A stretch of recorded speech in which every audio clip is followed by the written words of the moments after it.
I think that we can all agree that mobile games were better in the past. Jetpack Joyrides, the original Angry Birds and Plants vs. Zombies, or the good old-fashioned Brave Frontier. Although, I might be the only one that knows about that game. Rest in peace, my love. It feels like everything recent has terrible, necessary microtransactions or is a completely unfinished cash grab. But all hope is not lost, for our savior Project Moon has graced us with the third installment of the Lobotomy Corporation series, Limbus Company. Keep in mind, it's not only a mobile game, you can grab it on Steam as well. Just remember to press Alt-Enter to make it full screen before you start recording like I did. Welcome back to the city where the streets are full of SCPs and cannibals and everyone acts like that's totally fine. If you don't know anything about the story of this series, just imagine what Britain is like. You play as Dante, an abnormality, which is basically this universe's version of an SCP, with a clock for a head who can't remember their past. You're recruited as the new executive manager of Limbus Company, a new corporation dedicated to picking through the remnants of the now destroyed Lobotomy Corporation, which previously contained these SCP abominations. Listen, if you want to know the full story of the series, go watch Wordsmith vids. He's in the progress of making a fantastic series about the story of Project Moon's games right now, and he should really get some more support. By forming a pact with the 12 employees you're managing, you're able to rewind time for them, healing injuries and even bringing them back to life. So let's get a quick rundown of the morons that you're going to be in charge of. Gregor, my beloved, an ex-military with a bug arm biogenic upgrade who loves to crack jokes, lays around, and generally lighten the mood. Rodion, a mommy obsessed with money who seems aloof but really cares for the others in the group. Emile Sinclair, a timid and weak young man who has no confidence in himself but becomes a brutally efficient killing machine when on the battlefield. Yi Sang, an edgy goth guy who speaks exclusively in riddles who decided to cosplay Aki from Chainsaw Man. Ishmael, a former seafarer who cares a little too much for rules and organization. Heathcliff, a monster of a man with an IQ lower than room temperature who prefers to let his bat do the talking. Don Quixote, a young woman obsessed with becoming a hero who speaks like she's a medieval knight and will never hesitate to help those in need, no matter how much trouble it gets the group into. Hong Lu, a rich boy with no idea how the world actually works, but the only one in the whole group who seems to understand people. Ryoshu, a chain-smoking swordswoman who believes violence and bloodshed are an art form and loves to come up with crazy acronyms for everything. Merschall, a very quiet man. Like, really quiet. Like, he won't talk unless someone asks him to. Audis, the most military of the military, she gives and follows orders to a T, yet becomes a yes man whenever someone ranked above her speaks. And finally, Faust, a distant super genius who's probably more qualified for this than you are, but no one ever listens to her. These are known as the Sinners, and they're the only ones you directly control. However, 2 more characters are along for the ride to help our dysfunctional family on our mission. Charon, the bus driver who can't read a map, and Virgilius, the Red Gaze. For those that don't know the story of these games, that title might not mean much to you, so let me explain. In the city, there are groups called Fixers. Think of them like mercenaries or police forces, taking jobs from higher-ups and enforcing the peace around an area. Fixers are assigned a grade, or a rank 9 through 1. The smaller that number is, the less likely you are to walk away from them alive. In terms of power levels, you could assume a grade 1 fixer could kill a basically infinite amount of grade 9 fixers. This grade is determined by either their sheer skill or by what technology they have at their disposal. But there's also a rank higher than 1. These are the colors. When a fixer is assigned a color, no other fixer is able to take that color as a title while the other lives, and they're basically considered legendary in terms of power. If a grade 1 could kill infinite grade 9s, a color could kill infinite grade 1s. Colored fixers have either reached the pinnacle of skill, have impossibly powerful technology, or hold an anomalous power of their own, making them practically unbeatable in combat. For those who are familiar with the lore, you'll know that in previous games we've already met another red-colored fixer, but she's a bit busy at the moment. So Virgilius took her place and is basically our boss now, and oh boy, you really don't want to piss him off. The goal of Limbus Company is to collect golden bows. Not like the weapon, like the tree branch. See, a previous event in the city caused some cool light to shine down, and now some of it is sealed inside these bows. We don't really know what they do, but they output a ton of power and everyone seems to want them. The most frequent place these are found are in the ruins of Lobotomy Corporation buildings, which are all sealed underground in order to contain the SCPs inside. Not only will you need to fight off these abominations once you're inside, the golden bow also creates a distortion that affects ego. Again, this is all going to sound crazy if you've never played the series before. Ego is a manifestation of a person's willpower, kind of like a JoJo stand. When nearby the golden bows, the distortion latches onto one of your sinners, and their memories and beliefs shape the area around them. For example, in the first storyline, you not only need to fight off some deadly SCPs, Gregor's ego manifests in the form of the war he was in, forcing the whole group to fight off his previous allies. Basically, nothing is ever easy. In terms of gameplay, your team will consist of a certain number of sinners, usually 5.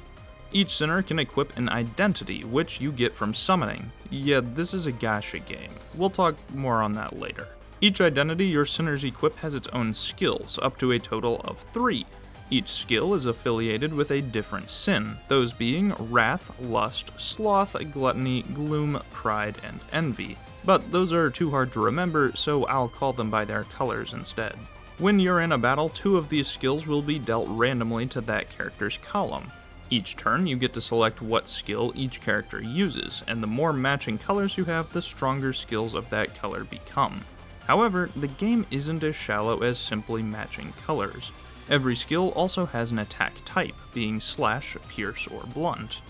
Every enemy is weak to one of these, so make sure to use them appropriately. When an attack is used into an attacking enemy, a clash begins, and each character flips a certain number of coins related to that skill that determines how much damage that skill does. If you win more flips than your opponent, you win the clash and deal your damage. If you lose, your attack is negated and they hit you instead. Dealing damage is, of course, always a good thing. But once a certain health threshold is hit, that unit will stagger, skipping their next turn and taking a ton of extra damage. If you hit multiple stagger thresholds in one turn, that unit will take even more damage. Staggering enemies is vital to keeping your units alive, as skipping turns is incredibly detrimental. If your units get staggered, you can basically guarantee they're going to die. Enemies also prioritize hitting staggered targets, so it's gonna hurt. Badly. Usually you don't get to decide where your attacks are going, but during fights against abnormalities you do. This feels a lot closer to the battle system in Library of Ruina, and while I prefer this method, the regular fights aren't too bad. It's still really fun to watch these attacks play out. Each character also has a defensive option that reduces or prevents damage that you can use at any time, as well as their own ego. As you use skills, you get sin resources over here on the right side of the screen. Ego is an insanely strong attack, basically guaranteed to win you a clash or deal a ton of damage if it's unopposed, but can only be used if you have enough sins. When you activate it, Ego consumes a number of these sins and a cool little cutscene plays where your character activates their ability. The gameplay is relatively shallow overall, but learning when you should attack and when you should block or use Ego is vital to actually succeeding, because you'll find out real quick that the difficulty spike is actually a difficulty wall. Each character levels up individually, but only when you win a battle, meaning that if you fail, you don't get jack shit. And it's going to become very clear at the end of Act 2 that you're not a high enough level. The good news is that identities don't really affect this. You can get just as far with regular old basic Gregor as you can with his most powerful identity, so if you don't summon exactly what you want, it's not going to affect gameplay.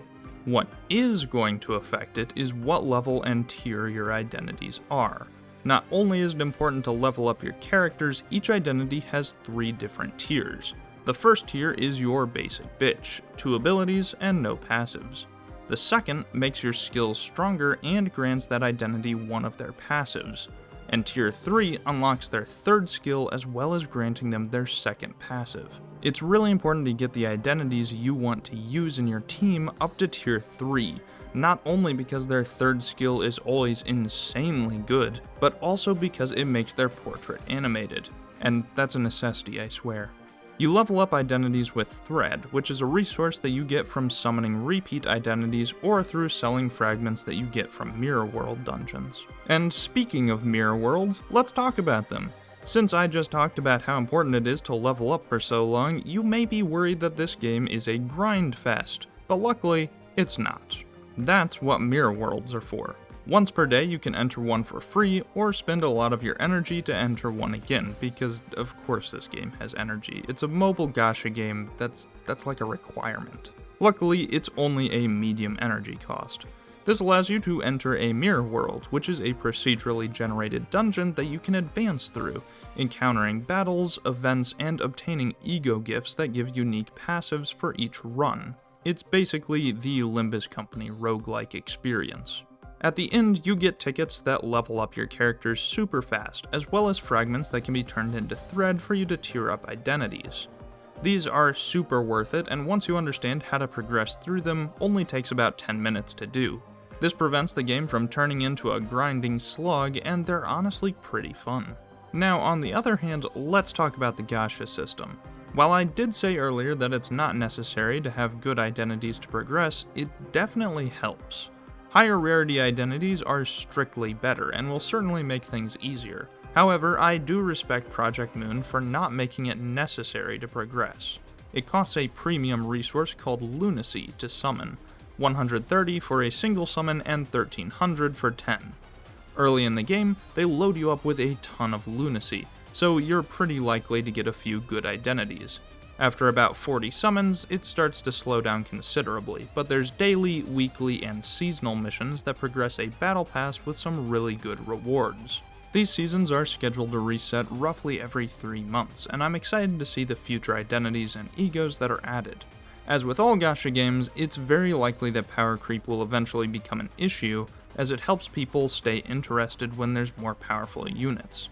However, I think there's a lot of ways to add identities without making new ones broken, as you can switch up which status effects and sin types identities use while keeping their power level the same, so people have more options to use in their teams. I hope Project Moon is able to keep everything balanced, because on release, it feels very fair. I don't feel pressured to spend money, and I'm still progressing rather well through the game.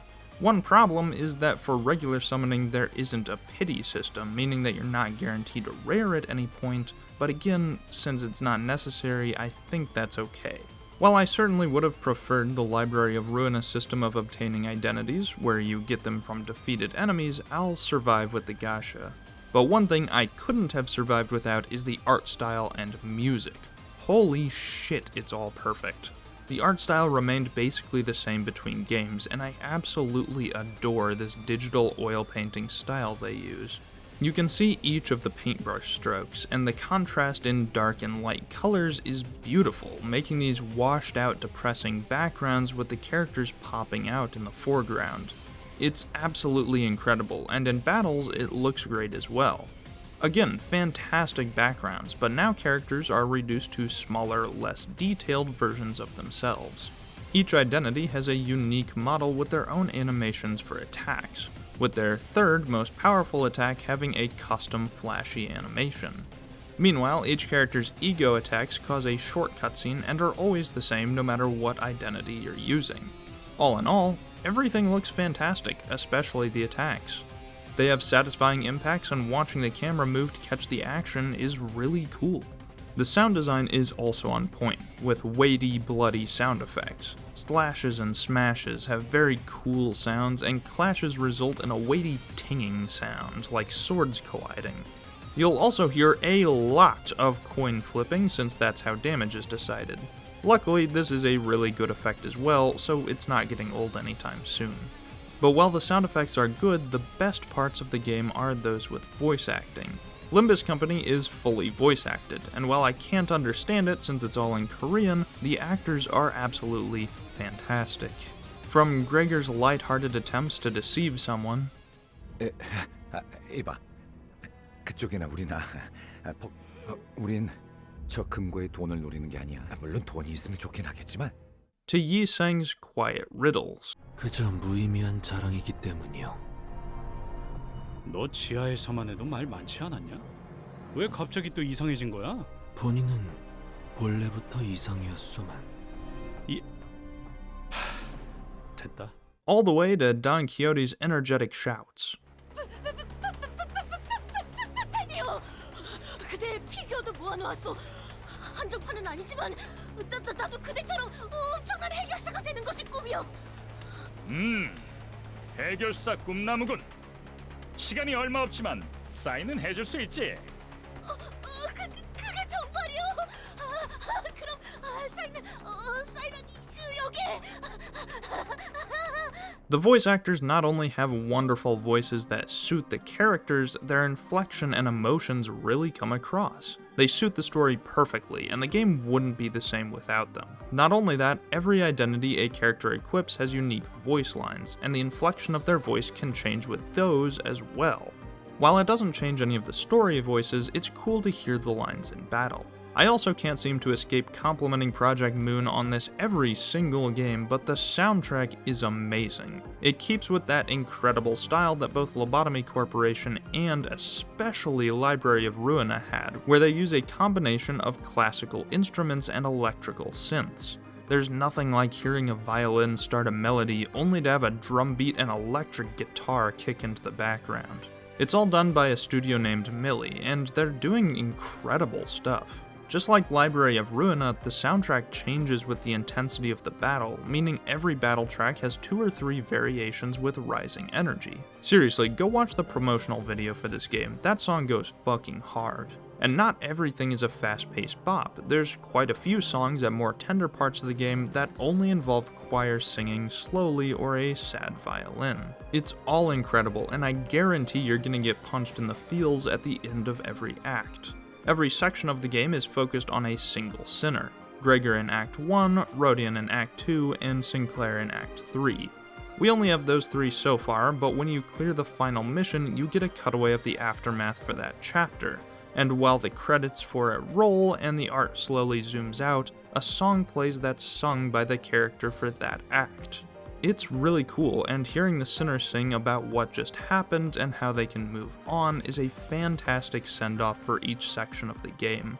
I could gush for hours on the soundtrack, so we should probably move on.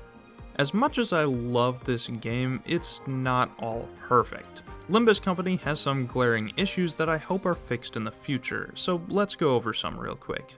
First is of course the low gameplay depth. While I don't think it's as bad as a lot of people say, I will definitely agree that it's nowhere near Library of Ruina, which is honestly a little disappointing, but I truly believe that the story is worth it. However, that's not perfect either. Since each chapter focuses on a specific sinner, some chapters are going to just be more interesting if you like that character. For example, I loved Gregor's chapter, but I was honestly pretty disinterested in Rodion's. And then chapter 3 came along, and I honestly don't know if Sinclair's story can be topped. It's absolutely incredible. Again, the story is great, I just worry that a lot of people will skip one character that they don't like and miss out on a huge chunk of it. Also, this game is wordy. Like, really wordy. In Library of Ruina, you could more or less decide when you talk to characters, allowing you to decide when you wanted to hear the story and when you wanted to play.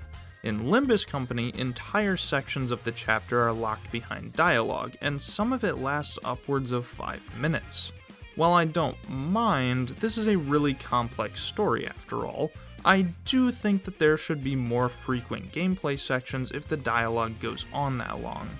I was close to skipping some of the dialogue in the longer sections just because it had been a while since I actually played the game. Another glaring issue is readability. Remember earlier when I talked about how important it was to tier up your identities and how you could check what types of sin their skills were? I didn't figure out how to do that until I was more than halfway through the game. There isn't a tutorial anywhere telling you how to navigate these menus, you're just expected to understand. In order to tier up identities or even view their skills, You need to go to the center tab and hold down on their portrait. Just clicking it will simply allow you to change their identity. Again, you're not told this anywhere. I just got resources saying I could tier up an identity, and since I didn't know what that meant, I spent 10 minutes looking for how to do it until I finally just gave up and Googled it. And again, you're not even told you can tier up identities. What I expressed as the most important system in the game isn't even told to you, and that's really annoying. Another really annoying thing is that this game doesn't tell you identities have alternate art once they hit tier 3. I really like this and I think it's super cool, but why can't I view the art just to see what it looks like before the identity hits tier 3? For example, I was trying to summon this featured Gregor identity for like 70 summons, only to realize later that I had gotten it on my second try, and I didn't realize because the identity art didn't match the one featured on the summon screen. That's really frustrating, and that definitely needs to be changed in some way. The good news is that that's it. Those are the only real problems I have with the game, and now that you know about them, they shouldn't be problems for you. Overall, I think the game is incredibly well made, and even though the story only has 3 chapters right now, it's already about 14 hours long, which is crazy. I'm really excited to see where it goes next. Finally, I just wanted to talk about the care put into this game. While some people might be upset that this isn't a full $60 PC experience, it's definitely not just a cash grab. It's incredibly clear how much work and love went into Limbus Company, and I think that's great. Whoever designed these characters deserves a raise. My Discord profile has already been overtaken by Don Quixote propaganda. Project Moon really cares about this series, and this is obvious just from how many little Easter eggs are in this game. While some of them are incredibly obvious, like the sinners all being themed after a specific story, there's a ton here that only fans of the series will understand, like how I explained the red gaze earlier. If you haven't played the previous games, that title doesn't mean anything, but for longtime fans, that's insane.